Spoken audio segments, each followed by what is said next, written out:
In an exclusive interview, MSNBC's Symone Sanders spoke with the First Lady about her reaction to the leaked Supreme Court draft opinion that would overturn Roe v. Wade. Take a look. As a mother and as a grandmother, what would you say to young women right now, particularly young women who are upset about the possible erosion of their ability to make decisions about their own bodies?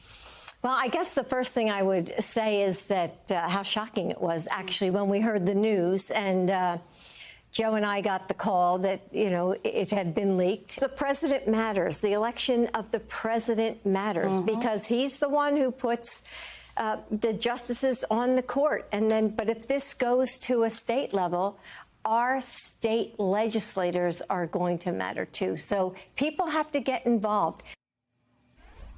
So let's bring in Symone Sanders. Her new show, Symone, premieres this weekend on MSNBC, starting with a wonderful interview with Dr. Jill Biden. Symone, I got to ask you about the Democrats and their strategy moving forward. I don't understand this vote to codify abortion rights, which is destined to fail. What does it prove, except that Republicans still stand in their corner on this, which will rally their base? Yeah, I think you're asking the right question, Mika, and thank you guys for having me this morning.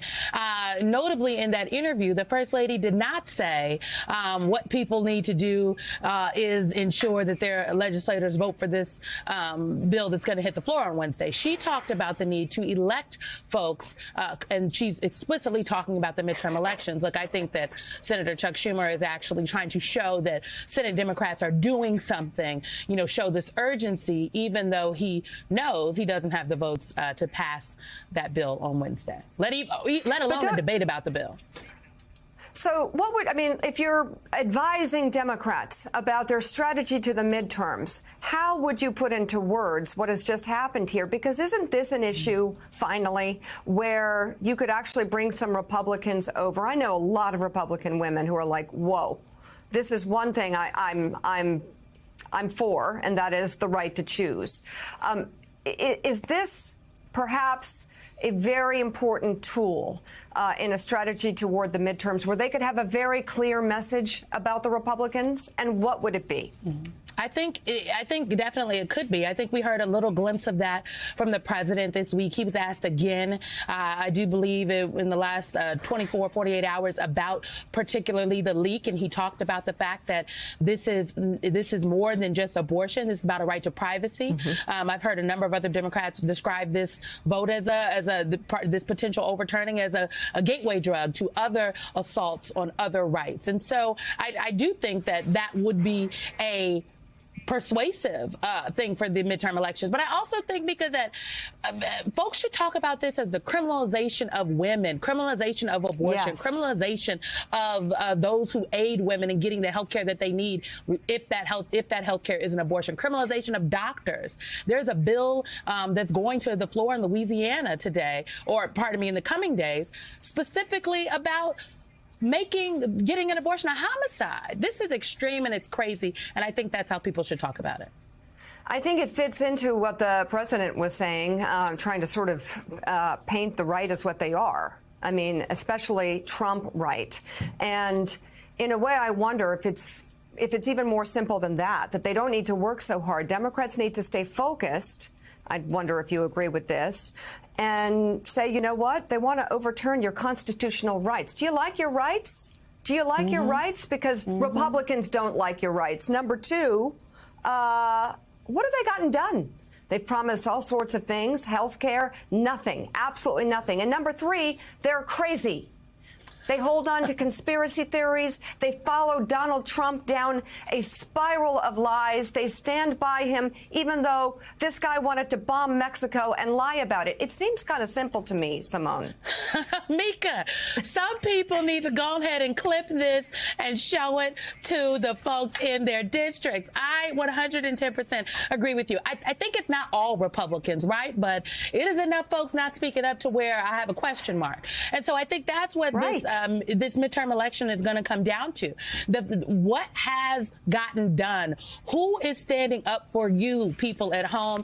And are we for the extremes. I feel like, honestly, Mika, we're about to be living in the early days of The Handmaid's Tale. And I don't think many women across the country want that. And so folks have to take a hard look at what is happening in their districts, in their hometowns, in their state legislators, see what their gubernatorial candidates are saying, and make decisions about what kind of state, what kind of commonwealth, what kind of America they want to live in.